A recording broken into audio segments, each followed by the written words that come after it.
రాత్రి 11 గంటలు గ్వాలియర్లోని ఓ హోటల్లో భోజనం చేసి ఇద్దరు డిఎస్పీలు బయటకొచ్చారు. వీళ్ళిద్దరూ ఎస్ఐలుగా ఒకేసారి కలిసి కెరీర్ మొదలుపెట్టారు. వారి పేర్లు Ratnesh Singh Tomar, Vijay Singh Bhadoria. By elections duty పట్టంతో ఇద్దరు కలుసుకున్నారు. ఇద్దరు క్రైమ్ బ్రాంచ్ లోనే పనిచేస్తున్న లొకేషన్స్ వేరు. అయితే డ్యూటీ ఒకే చోట పడడంతో రాత్రి సమయంలో భోజనం కోసం కారులో బయటకొచ్చారు. చలికాలం కావడంతో రోడ్లన్నీ ఖాళీగా ఉన్నాయి. విజయ్ కారును పాన్ షాప్ దగ్గర ఆపమని డ్రైవర్ కు చెప్పాడు. పాన్ షాప్ దగ్గర కారు ఆగింది. చలి ఎక్కువగా ఉండడంతో ఓ సిగరెట్ తాగాలనుకున్నారు. రత్నేష్ కూడా కారు దిగాడు. విజయ్ సిగరెట్ కాల్చుతూ పక్కకు చూశాడు. గ్వాలియర్ లష్కర్ ప్రాంతంలోని ఓ ఫంక్షన్ హాల్ దగ్గర బెగ్గర అన్నం ఏరుకుంటున్నాడు. పైగా బట్టలు లేవు, కాళ్లకు చెప్పులు కూడా లేవు. అతన్ని చూడగానే డిఎస్పీ విజయ్ మనసు చివుక్కుమంది. డ్రైవర్ ని పిలిచి పక్కనే ఉన్న హోటల్లో భోజనం పార్సల్ తీసుకురమ్మని 500 రూపాయల నోట్ ఇచ్చాడు. డ్రైవర్ భోజనం తీసుకుని వచ్చాడు. విజయ్ రత్నేష్ లు బెగ్గర్ను చూసి అయ్యో పాపం అనుకున్నారు. ఇద్దరు ఆ బెచ్చగాడి దగ్గరికి వెళ్లారు. ఆ చెత్తలోని అన్నం ఏరుకోకు, ఇదిగో భోజనం, పక్కనే కూర్చొని తినమని చెప్పాడు. సడన్ గా వాటర్ లేదని గ్రహించిన విజయ్ డ్రైవర్ ని పిలిచి కారులోని 2 వాటర్ బాటిల్స్ తీసుకురమ్మని చెప్పాడు. ఆ వాటర్ బాటిల్స్ ఇస్తూ చేతిని శుభ్రంగా కడుక్కొని తినమన్నాడు.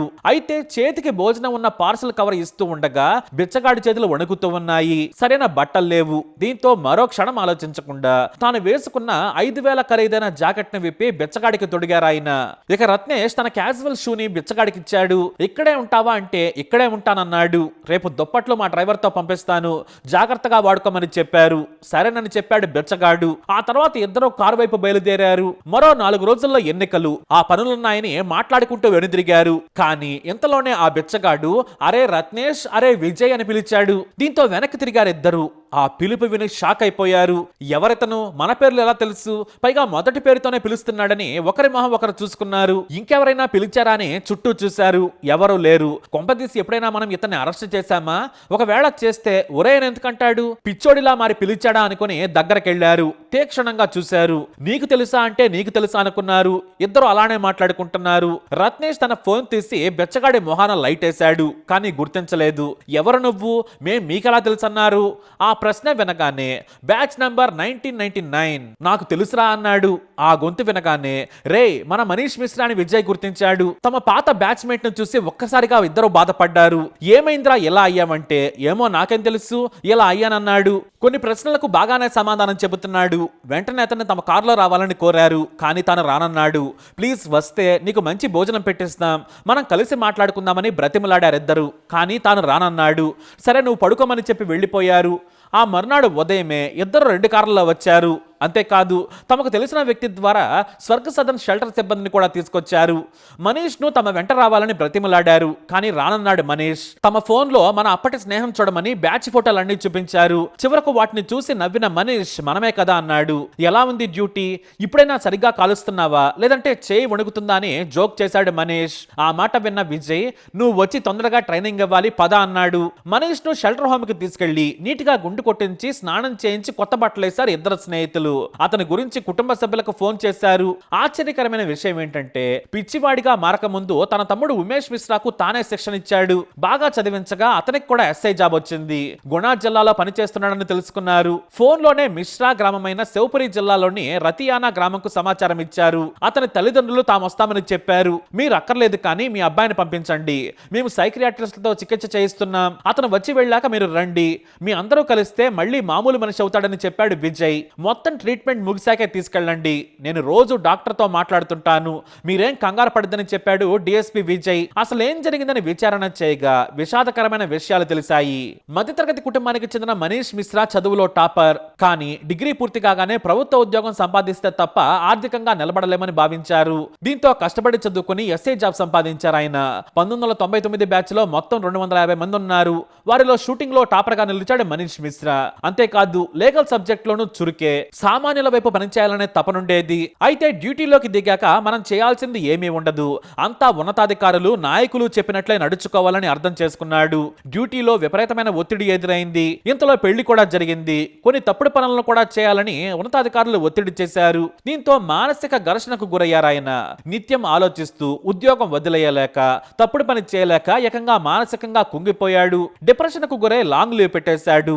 ఆ తర్వాత కూడా మానసిక సమస్యల కారణంగా స్టేషన్ లో ఇష్టం వచ్చినట్లు ప్రవర్తించేవారు. ఉన్నతాధికారులు చెప్పినా కూడా ఎదురు తిరిగేవాడు. దీంతో మానసిక స్థితి సరిగ్గా లేదని సస్పెండ్ చేశారు. ఆ తర్వాత ఇంటి దగ్గరే ఉన్నాడు. కానీ చెప్పా పెట్టకుండా వెళ్లేవాడు. కుటుంబ సభ్యులు ఎన్నోసార్లు బయటకు వెళ్తే తీసుకొచ్చారు. చివరకు తాను ఎవరు, తన ఇల్లు ఎక్కడ అనే విషయం కూడా మరిచిపోయి తిరగడం మొదలు పెట్టాడు. అలా ఏకంగా ఓ రోజు బయటకొచ్చి మిస్ అయిపోయాడు. అంతకు ముందే భర్తకు పిచ్చి పట్టిందని భార్య విడాకులు తీసుకుని వెళ్లిపోయింది. నాటి నుంచి ఎక్కడున్నాడో ఎవరికీ తెలియదు. ఇలా చివరకు తన బ్యాచ్ స్నేహితులైన విజయ్, రత్నేష్ లకు కనిపించాడు. అయితే విజయ్ కి మనీష్ కి పోలీస్ అకాడమీలో మంచి అనుబంధం ఉంది. ఇద్దరు ఒకే గదిలో ఉండేవారు. రైఫిల్ షూటింగ్ లో తడబడేవాడు విజయ్. కానీ మనీష్ ధైర్యం చెప్పి తుపాకీ పట్టుకోవడం నుంచి గురి చూసి కొట్టడం వరకు నేర్పించాడు. అంతేకాదు లీగల్ సెక్షన్లు, ఇతరత్రా కోర్టు సబ్జెక్టుల సెక్షన్లలో కూడా విజయ్ కి సాయం చేశాడు. అకాడమీ పరీక్షల్లో పాస్ కావడంలో విజయ్ కి సాయం చేశాడు.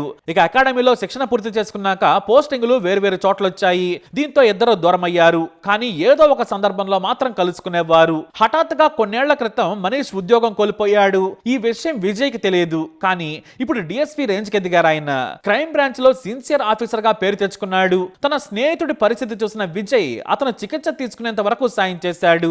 3 ఏళ్ల మానసిక చికిత్స అనంతరం దాదాపుగా కోలుకున్న తర్వాత వారి తల్లిదండ్రులకు అప్పగించారు. వారు కూడా వృద్ధులే. అయితే ప్రతిరోజు మందులు వాడుతూనే ఉంటే సామాన్యంగా ప్రవర్తిస్తాడు. మందులు జాగ్రత్తగా వాడాలని డాక్టర్లు చెప్పారు. ఇప్పుడు మనీష్ కు 50 ఏళ్లు. మునుపటిలా సామాన్య వ్యక్తిలా లేకున్నా కూడా పర్వాలేదు. ఎవరితోనూ గొడవ పడకుండా, ఇంట్లో నుంచి పారిపోకుండా గడుపుతున్నాడు. పేపర్లు చదువుతూ, టీవీ చూస్తూ గడుపుతున్నాడు. తన సోదరుడే మనీష్ ను చూసుకుంటున్నారు. అలా తమలా డిఎస్పీ డ్రెస్ లో ఉండాల్సిన ఫ్రెండ్ ని బెచ్చగాడలా చూసి తట్టుకోలేకపోయినని విజయ్ మీడియాకు చెప్పారు. ముందు మేము అడిగితే ఏమీ చెప్పలేదు. మాట్లాడడానికి ట్రై చేసినా కూడా మమ్మల్ని పట్టించుకోలేదు. మేము వెళ్లిపోతుంటే పేర్లు పెట్టి పిలిచాడు. మా పేర్లు గుర్తుంచుకొని పిలిచాడంటే మానసికంగా కరెక్ట్ గానే ఉన్నాడు. కానీ ఎక్కడో చిన్న లోపం ఉందని చికిత్స చేయించాం. ఇప్పుడు బాగున్నాడు. మాకు అది చాలు. 2005 వరకు కూడా సిన్సియర్ ఆఫీసర్ గానే పనిచేశాడని నాకు రిపోర్ట్స్ ద్వారా తెలిసింది. అయితే డ్యూటీకి లాంగ్ లీవులు పెట్టడం, కొన్నిసార్లు అతిగా ప్రవర్తించడంతో డాక్టర్ల చేత ట్రీట్మెంట్ చేయించిన ఉన్నతాధికారులు పోలీస్ ఆఫీసర్ డ్యూటీకి అన్ఫిట్ అని తేల్చారు. అందుకే సస్పెండ్ చేశారని చెప్పుకొచ్చారు ఆయన. 10 ఏళ్ల తర్వాత నేను మిశ్రాని కలిశాను. కానీ ఇలాంటి పరిస్థితుల్లో కలవడం బాధనిపించింది.